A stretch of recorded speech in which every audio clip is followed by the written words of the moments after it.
একটি ছোট্ট গ্রামে আরিফ নামের একটি বাচ্চা থাকতো। সে খুবই গরিব ছিল, তবে তার মনটা ছিল অনেক বড়।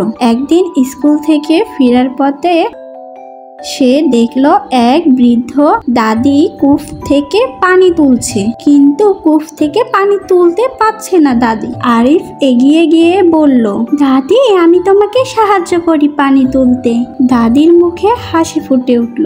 দাদি বলল, বাবা তুমি বড় হয়ে অনেক ভালো মানুষ হবা, আল্লাহ তোমার মঙ্গল করুক। আরিফ ভারী কলসিতে পানি ভরে দাদির বাড়িতে পৌঁছে দিল।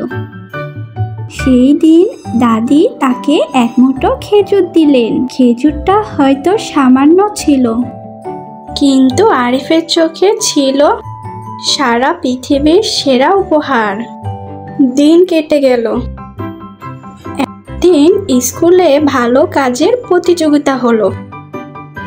ম্যাম বলল, কে কে ভালো কাজ করেছো সবাই মিলে খাতাতে লিখো, লিখে আমাকে জানাও। বাচ্চারা সবাই মিলে কাগজে লিখলো।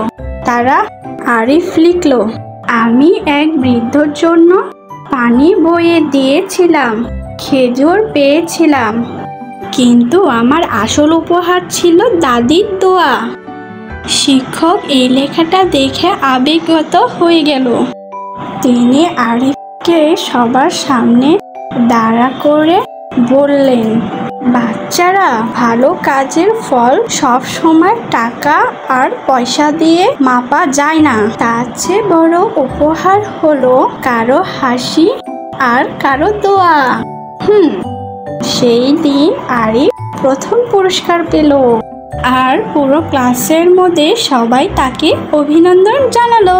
বুঝলো ভালো কাজ করলে তারা ফল একদিন না একদিন ঠিকই ফিরে পাবে।